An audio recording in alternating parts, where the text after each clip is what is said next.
Hi, welcome back. In the previous video, we looked at Java statements. In this video, we're going to discuss Java comments. A comment is a feature that we have within the Java language that allows us to add comments to our code. And comments are not executable, as in they're just comments. So they're not meant to be executed by the Java language. A comment could be meant for adding an explanation for, like, what does this line do? Oh, this line prints hello world. So you can add a comment about that. A comment can have also a use case for if I want to temporarily disable a certain statement from being executed. See, comments are ignored by the compiler. And so they don't make it to the bytecode that we saw in the out folder, and they're not interpreted by the JVM. So I'll give you an example.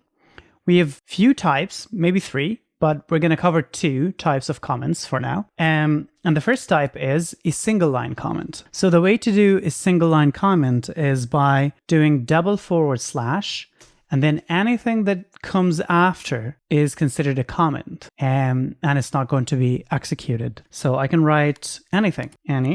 By the way, it doesn't have to start at the beginning of the line. I can copy that and put it after a line. And if I hit run, I notice that the application executed just the way we would have expected. And if you go in here and the decompiled bytecode that was produced from the compilation, I don't see any of the comments here. So you can add as many comments as you like in your code, and it'll all be ignored. So I've modified our program just a little bit to show you some of the use cases for a single line comment. So here I have a comment that goes, here are a bunch of print statements. And then I have a comment here, first one, second one, and then printing only hello. I'll run this, I'll get hello world, and then hello, hello. And in the decompiled file, I'm not seeing any of the comments, just as I expect. But what if I decided that just temporarily, I'm not going to delete those print statements, but rather I want to temporarily disable them. So to do that, I can just make them comments. And then if I hit run, I see hello world being printed twice without hello being printed.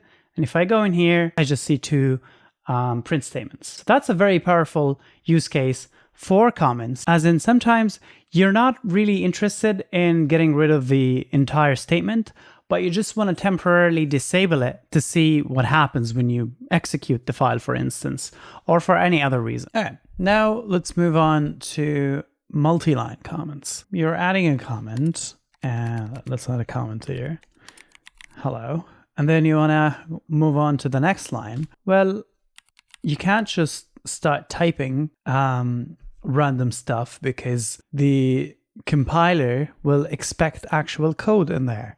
So one way to do multi-line is to have another line right after and have whatever you want in there. Or you can try another format for creating comments. So / asterisk, and then you see it was auto-completed for me, but I didn't intend for that. So maybe double space and then asterisk / okay? And what this creates for me is a box that I can type whatever text I want in between, and it will be considered to be a comment. So I can hit enter, keep typing, and that's considered a comment, okay?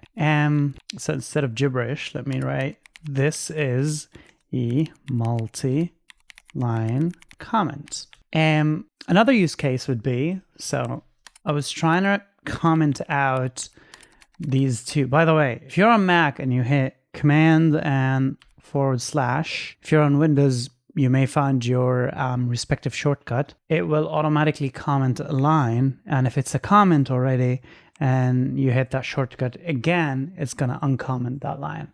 So instead of commenting these two lines with a single line comment, I can come here and say / asterisk */. And those two now have become a comment. But also, I can comment in side statements. So I can do a multi-line comment here. I can do / asterisk */ and I've created for myself an area here that will be ignored by the compiler. So I can say hello world should be printed here, you know?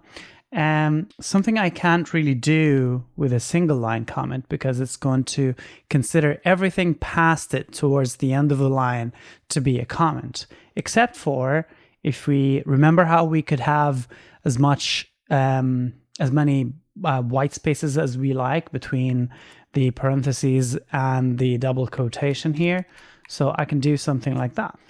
Here we define what we are printing, printed text. All right. And that's all you need to know about Java comments at this stage of your Java programming career. Thank you for watching this video. I hope it was helpful. In the next video, we're going to discuss variables in the Java language. If you like this content, give it a thumbs up and maybe subscribe. Helps me make more videos. Thank you, and I will see you in the next one. Happy coding.